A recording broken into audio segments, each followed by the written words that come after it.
पैसा आ गया, बस आ रहा हूँ। When the pay time comes, there will be longer queues. जब बैंक में सुबह आती हैं तो इनके पास लाख 1.5 लाख रुपया होता है।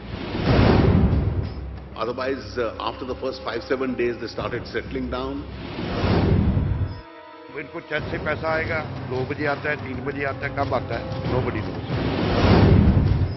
They have taken a decision that they would have some exchange. नाती पुती आएंगे, उनको क्या खिलाएंगे? Even though in such a large exchange covering such a large section of population, there will be queues. Token नहीं दे रहे और अंदर अभी जाने के लिए अभी तक इजाजत नहीं मिली है। People have cooperated immensely. मेरी बेटियां आज शाम को आना चाह रही हैं। मैंने उनको मना कर दिया, बेटा मत आइए, क्योंकि मेरे पास होके आने के लिए 2-2.5 रुपया तो चाहिए। You don't find a social unrest anywhere in the country. The fact that the queues are by and large disciplined. 30 तारीख को टोकन लिया तो मुझे बोला गया कि आप 6 दिन के बाद आएंगे और आपको मिलेगा। You literally put your hand in their mouth and say, "Are you not very angry?" He says, "Yeah, I am troubled, but I am very happy this decision has been taken." नमस्कार, मैं Ravish Kumar. TV बहुत ही मुश्किल माध्यम है। कई बार लगता है कि काश टीवी के पास भी अखबारों की तरह पन्ने होते। जब भी राष्ट्रवाद और देशभक्ति को लेकर बहस होती है, रविंद्रनाथ टैगोर के लेख कहीं ना कहीं छप ही जाते हैं। मैं कई बार सोचता हूं कि राष्ट्रवाद पर लेफ्ट, राइट, सेंटर, दुनिया भर की इतनी किताबें हैं, फिर भी रविंद्रनाथ टैगोर के जापान, भारत और पश्चिम के राष्ट्रवाद पर लिखे लेखों की ऐसी क्या खासियत है कि इन बहसों के दौरान उनके अंशों को कहीं ना कहीं छाप ही दिया जाता है। बार बार पेश करने वाला, छापने वाला इस लेख से क्या ये उम्मीद करता है कि जुनून का उफान कुछ कम होगा, लोग समझ पाएंगे कि राष्ट्रवाद के नाम पर सनक के खतरे क्या हैं? हिटलर का जिक्र करते ही क्या हम और आप वाकई अपने लोकतंत्र को लेकर सचेत हो जाते हैं? हिटलर बोलने वालों को किस बात का इतना भरोसा है कि लोग राष्ट्रवाद की नौटंकी को समझ जाएंगे? भूख से बड़ा कोई देश नहीं है।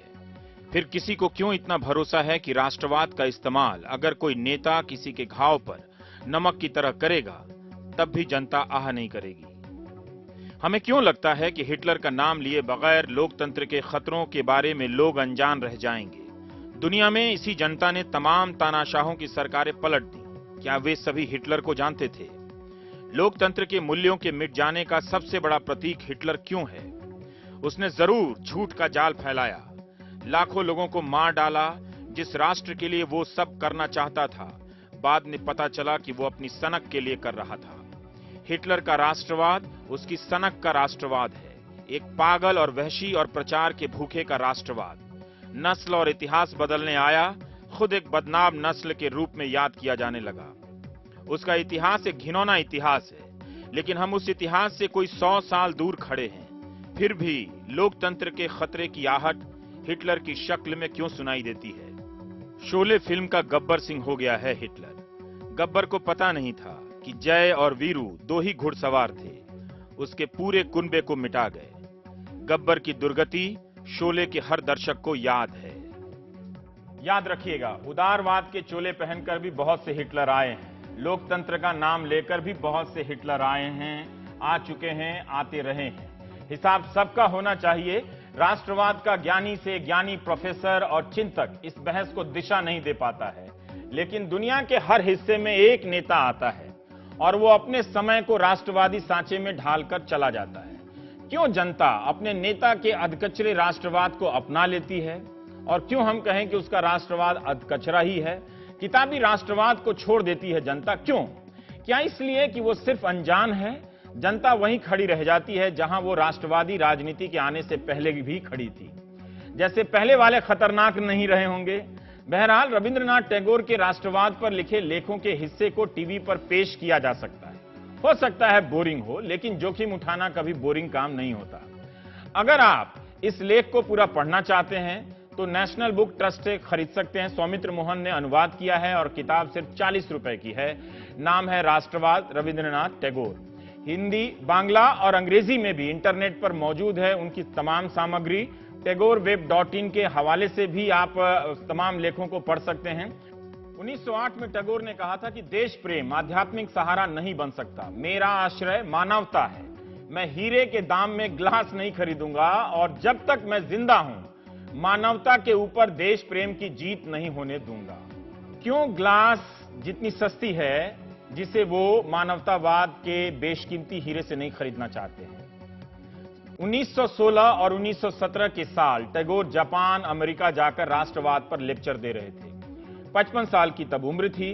1913 में ही नोबेल पुरस्कार मिल चुका था। 1908 से 1917 के बीच राष्ट्रवाद को लेकर टैगोर लगातार सोच रहे थे, जूझ रहे थे, चिंतित थे।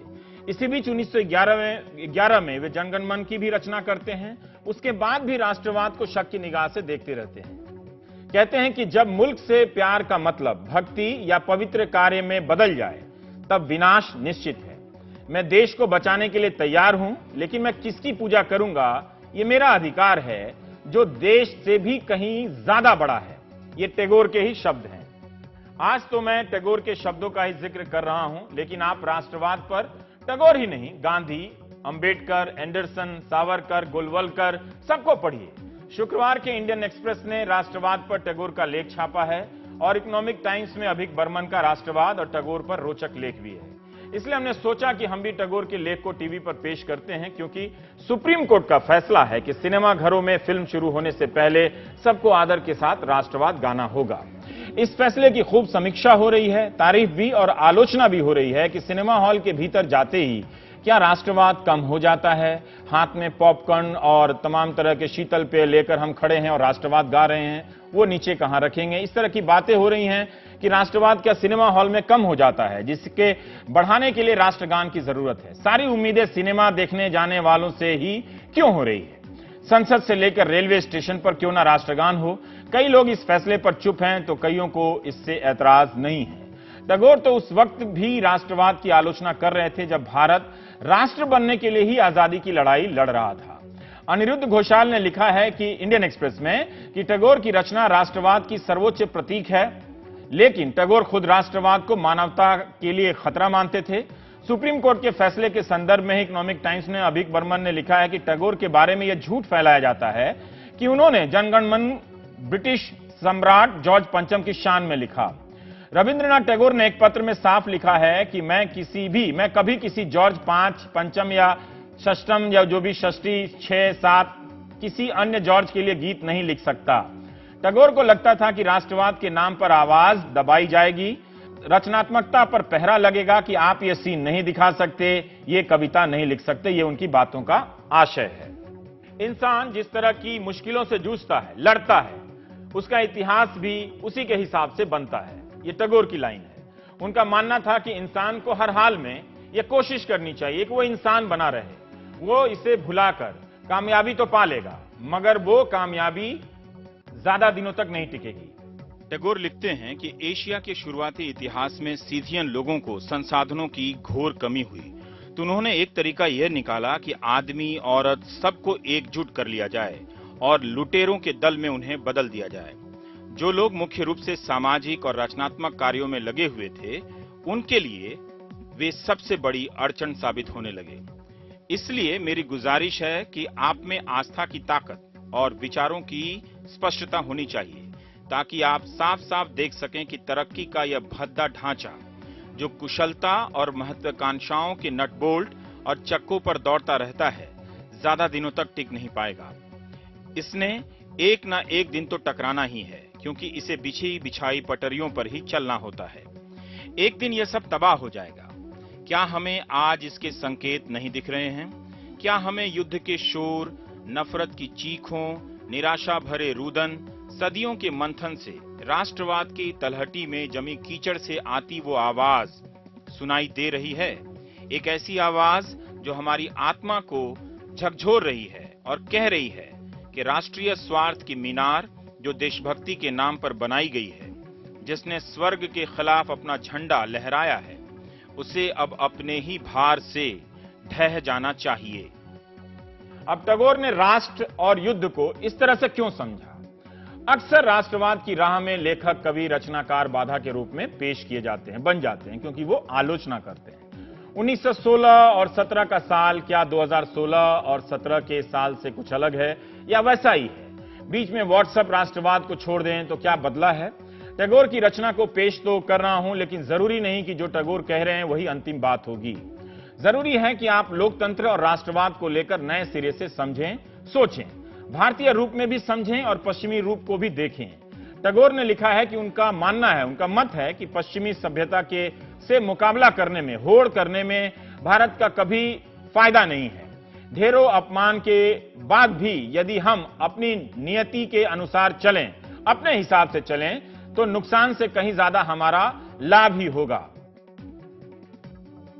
ग्लोब उठाकर देखिए, दुनिया में 195 देश हो गए हैं। दुनिया अगर बटी है तो वो नक्शों में बटी है, सीमाओं में बटी है, गिनती के ही सही, मगर ऐसे देश तो हैं इस भूगोल पर जिनकी सीमाओं पर किसी सेना का पहरा नहीं। तरह तरह के रंग बिरंगे झंडे राष्ट्रवाद के प्रतीक हो गए हैं। पहले की राजनीतिक रैलियों में पार्टी का झंडा ही नजर आता था, अब मुल्क के झंडे नजर आने लगे हैं। जब नेता अपना झंडा लेकर गलियों में घुस नहीं पाता तो वो देश का झंडा लेकर आता है, ताकि लोग उसे देश समझकर माफ कर दें, अपनी भूख भूल जाएं। धीरे धीरे पार्टियों के झंडे गायब हो जाएंगे और देश का झंडा चुनावी झंडा हो जाएगा। तब झंडा झंडा नहीं रहेगा। आज के समय के नेताओं या राजनीति की सबसे बड़ी दिक्कत यह है कि वे अपने वर्तमान को नहीं समझ रहे। अतीत के उदाहरणों का हम पर बोझ डालते जा रहे हैं, अपने आलस्य का बोझ हम पर हल्का कर रहे हैं। आज के दौर में कौन है जो इस राष्ट्रवाद के इस उभार को हिंदी पट्टी से लेकर दक्षिण पट्टी तक के हिसाब से समझा सकता है? जबकि यह कितना रोचक समय हो सकता था कि भारत के नजरिए से भी राष्ट्रवाद को समझा जाए। सिर्फ इसका डर फैलाकर कोई राष्ट्रवाद को रोक नहीं सकता। दुनिया में कई देशों की सरहदों पर युद्ध का वही खेल खेला जा रहा है। बारूद की गंध आज भी फैली हुई है। युद्ध के साये में लूट खसोट आज भी है। आज भी इन सब का एक ही फेविकोल है, राष्ट्रवाद।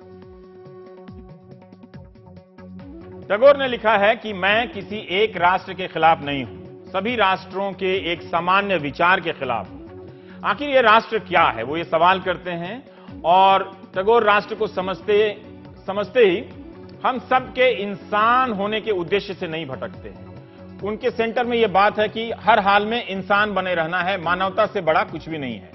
वो मानते हैं कि राष्ट्र के संगठन के पीछे हम सब की सारी नैतिक शक्तियां लग जाती हैं। बलिदान उस नैतिक शक्ति का सबसे बड़ा प्रतीक बन जाता है। मानव के त्याग करने की ताकत अपने अंतिम उद्देश्य से भटक जाती है, पटरी से उतर जाती है। वो अपनी अंतरात्मा से मुक्त हो जाता है, खुद को मशीन पर डाल देता है। यानी टैगोर कह रहे हैं कि इसकी धुन में हम नहीं रहते, कुछ और हो जाते हैं। नेता इस बात को जानते हैं, इसलिए राष्ट्रवाद उनके लिए वो मशीन है जिस पर आप खुद को डाल देते हैं। अब यहां से टैगोर की एक और बात सुनिए। इंसान के इतिहास में आतिशबाजी के कुछ ऐसे दौर भी आते हैं जो अपनी ताकत और रफ्तार से हमें चौंका देते हैं। ये न केवल हमारे घर में रखे छोटे छोटे दियों का मजाक उड़ाते हैं, बल्कि सृष्टि की शुरुआत का भी मजाक उड़ाते हैं। लेकिन इस तड़क भड़क और दिखावों से घर के दियों को बुझने मत दीजिए। हमें इस तिरस्कार को धैर्य के साथ सहना होगा कि इस आतिशबाजी में आकर्षण तो है, लेकिन ये ज्यादा देर तक टिकने वाली नहीं है, क्योंकि इसकी शक्ति इसकी आग तक ही सीमित है। इसके बुझते ही वो समाप्त हो जाती है। तो मैं इस बोझ से हल्का हो रहा हूं कि टीवी पर टैगोर के लेख पेश किए नहीं जा सकते। उनके पूरे लेखों को तो पेश नहीं किया, यहां वहां से अनुवाद करके किताबों से देखकर पेश किया, जिनकी रचना आज भी किसी नेता के भाषण से ज्यादा गाई जाती है। फिर भी टैगोर के प्रेमी क्या उस मानवतावाद को प्राप्त कर सके जिसके लिए टैगोर ने राष्ट्रवाद तक को नहीं बख्शा। आदर्श लोकतंत्र और आदर्श इंसान का आज तक इंतजार है। शायद इसलिए भी टैगोर को फिर से पढ़ना जरूरी है। दरअसल हम सब बचते बचाते निकल जाना चाहते हैं। व्हाट्सएप पर अफवाहों का कचरा फैलाकर खुद को राष्ट्रवादी समझ बैठते हैं। पूरी दुनिया में राष्ट्रवाद की भावना भरने वाले आ गए हैं। जल्दी ही अर्थशास्त्री की तरह राष्ट्रशास्त्री पैदा कर दिया जाएगा। जैसे गरीबी रेखा से नीचे के लोगों की पहचान होती है, वैसे ही राष्ट्रवाद की भावना से नीचे के लोगों की पहचान की जाएगी। उन्हें जेल में डाला जाएगा, उन्हें सजा दी जाएगी, सड़कों पर मारा जाएगा। बुनियादी सुविधाओं से जुड़े सवालों को राष्ट्रवाद की घोर कमी से ढक दिया जाए, यह सुविधा सिर्फ नेताओं के पास होती है। टैगोर राष्ट्रवाद के पश्चिमी मॉडल को स्वीकार नहीं करना चाहते थे। भारत में उनके बाद और उनके समय में भी कई विचारकों ने अलग अलग तरीके से सोचा, इसी तरह से सोचा कि भारत का अपना मॉडल क्या हो, मगर भारत में भी आज तक ना तो लोकतंत्र का कोई भारतीय मॉडल है, ना अर्थतंत्र का, तो राष्ट्रवाद का कैसे हो सकता है। इसलिए यह डर वाजिब है कि पश्चिम के राष्ट्रवाद के गर्त से निकला हिटलर कहीं भारत ना आ जाए। इस डर से बड़ा डर यह है कि भारत का अपना कोई मॉडल नहीं है। हिंदी बोलने से आप देसी नहीं हो जाते। सवाल है कि क्या आप पश्चिम के उन बड़े कॉरपोरेशन की ही भाषा हिंदी में तो नहीं बोल रहे हैं? क्या हिंदी बोलते वक्त क्या भारतीय चिंतन के मूल स्वरूप का प्रतिनिधित्व कर रहे हैं? क्या यह संभव है? टैगोर की इस बात पर सोचिएगा। आजाद देशों में ज्यादातर लोग आजाद नहीं हैं। वे माइनॉरिटी के तय किए गए लक्ष्यों की तरफ बढ़ते रहते हैं। वे अपने भावा प्रवाह का भंवरजाल बना लेते हैं और भंवर की गतिशीलता में एक शराबी की तरह झूमते रहते हैं और इसे ही आजादी मान लेते हैं। लेकिन दुर्भाग्य उनकी मौत के रूप में प्रतीक्षा कर रहा है। मानव का सच नैतिक सत्य ही होता है। उसकी मुक्ति आध्यात्मिक जीवन में होती है।